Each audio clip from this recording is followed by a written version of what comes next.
Bonjour, Alexandre Decoux, président de l'ATANC Loire-Bretagne et Outre-mer, également membre du PANANC avec les ministères de l'Environnement et de la Santé.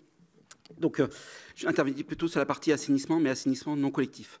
Donc, tout pour les habitations qui ne sont pas raccordées à un réseau d'assainissement. Le contexte en France de l'ANC était simple avant 2010, c'est-à-dire que l'assainissement à la parcelle se résumait simplement à la mise en place d'une fosse, une décantation, et puis un système de traitement des eaux usées qu'on fabriquait in situ, tranchées d'épandages, filtres à sable, etc. Depuis 2010, il y a la possibilité d'intégrer dans l'ouvrage ANC des projets de construction marqués CE, à condition, bien entendu, qu'ils aient obtenu un avis d'agrément de la part des ministères en charge de l'environnement et de la santé. Alors, on parle bien entendu de dispositifs agréés.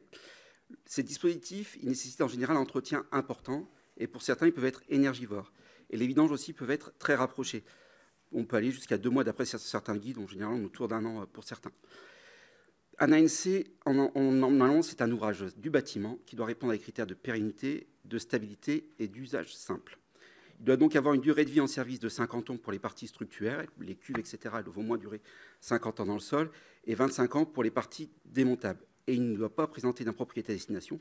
Il doit fonctionner sans problème, au moins dans les 10 ans qui fait suite à la réception des travaux. Par exemple, si elle ne répond pas à ses capacités épuratoires, bien entendu, on est dans l'impropriété à destination. Donc l'ANC, dont l'objectif est de traiter les eaux usées, fait partie intégrante du patrimoine immobilier. En général, il est associé quand on achète une maison, il y a l'assainissement dedans et il est accompagné d'un prêt à long cours. Et en cela, du coup, le propriétaire a le droit d'attendre un assainissement et un entretien raisonnable, donc avec une vidange, par exemple, tous les 4-5 ans pour limiter le coût dans le temps, et aussi peu de changement de pièces. Donc l'État a mis en place une réglementation pour limiter les risques sanitaires vis-à-vis de la population et environnementaux vis-à-vis des milieux.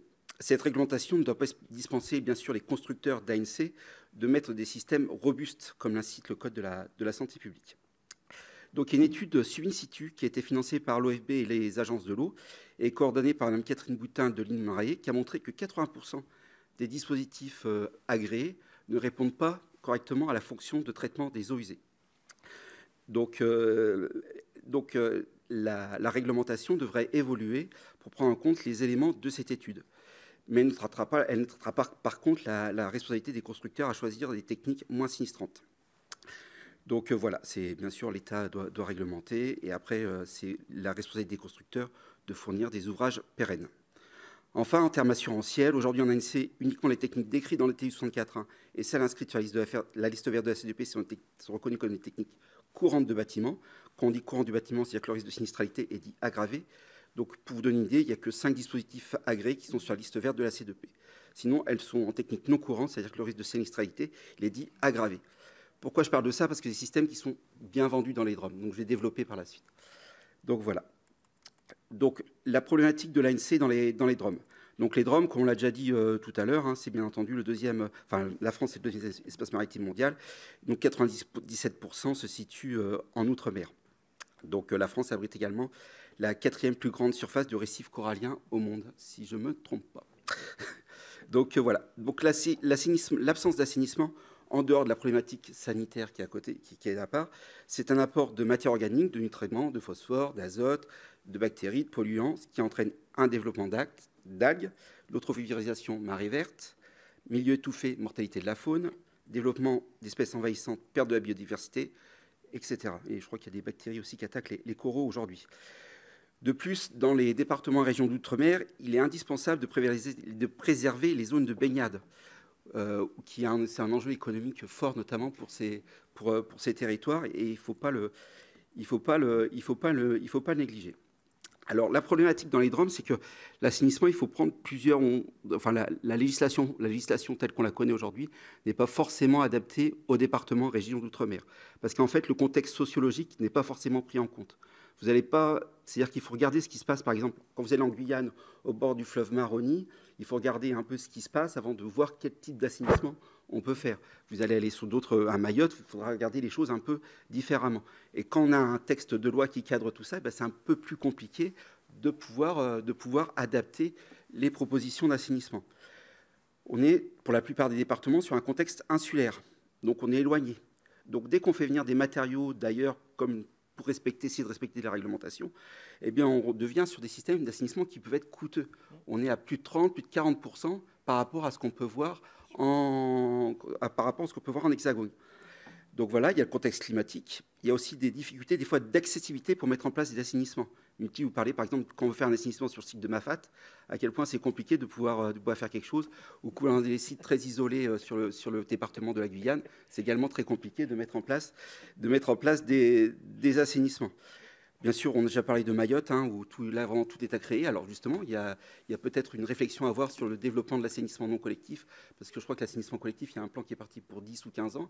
Donc on parle d'assainissement temporaire, mais au bout d'un moment, est-ce qu'il faut parler d'assainissement temporaire, en sachant que pendant ce temps-là, les eaux usées continuent à se déverser dans les lagons, et puis aussi à proximité des bornes fontaines, que faire, comment aménager, parce que c'est vrai, quand vous allez à Mayotte, que vous allez près des bornes fontaines, vous voyez que tout est rejeté aux alentours.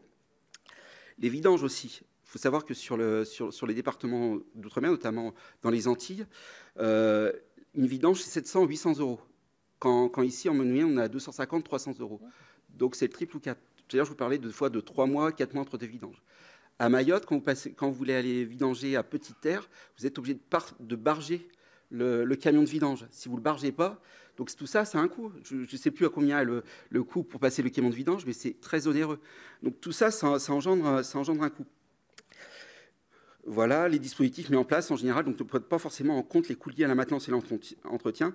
Et puis en fonction des sites aussi, il est très difficile de mettre en place des assainissements conformes. Donc en fait, en cela, il est nécessaire de pouvoir déroger à la réglementation et à la normalisation. Donc, en fait, il faudrait déjà qu'on puisse déjà pouvoir partir sur l'existence. C'est-à-dire que des fois, il y a des années, il y a eu des assainissements qui ont été mis lors des constructions de maisons, notamment je vois bien des exemples en Martinique, avec des fosses tricompartimentées. On pourrait récupérer ces fosses-là pour éventuellement les réhabiliter, trouver des solutions techniques qui permettent de ne pas être destructeurs pour la parcelle, mais derrière, d'arriver à trouver des solutions.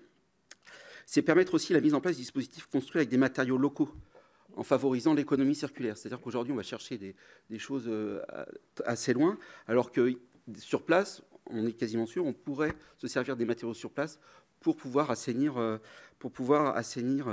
maison et les habitations. Favoriser aussi la mise en place de systèmes robustes, c'est-à-dire qu'au lieu d'importer des dispositifs agréés qui, des fois, ne fonctionnent pas, voilà, chercher quelque chose qui tient. Donc, pour y arriver, en fait, il y a la nécessité de pouvoir expérimenter les dispositifs. C'est-à-dire que, voilà, nous, on a une idée. Où est-ce qu'on peut l'expérimenter? Il faudrait que l'idéal autorise, en fait, cette expérimentation. Et si c'est possible, pouvoir le faire à grand succès. Et ces expérimentations doivent pouvoir être partagées entre les offices de l'eau et tout le monde.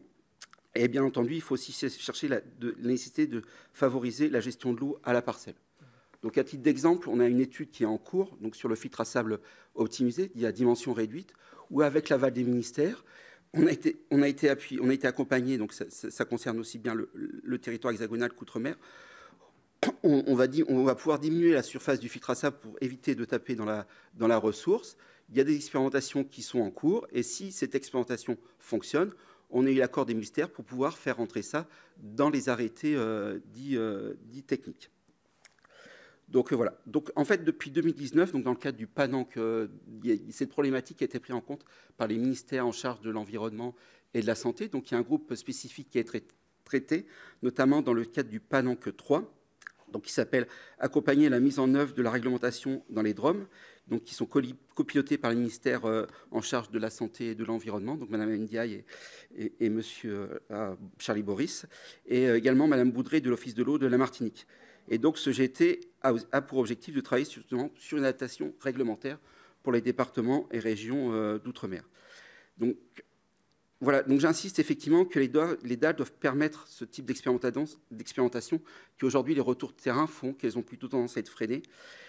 Et aussi, est-ce que pouvoir utiliser le décret 2020-412 qui donne le droit à la dérogation, voir si effectivement il peut être applicable à l'ANC. Et enfin, un dernier point, il y a une étude qui est en cours aussi par M. Laquelle du CSTB à la demande de la DG Drôme qui est en train de mener une étude à ce sujet. Cette étude va faire un état des lieux sur l'ANC dans les DROM et donnera lieu aussi à des propositions techniques. Donc c'est vrai que tout ça fait que ça bouge quand même pour les départements et régions d'outre-mer parce que c'est indispensable. Voilà.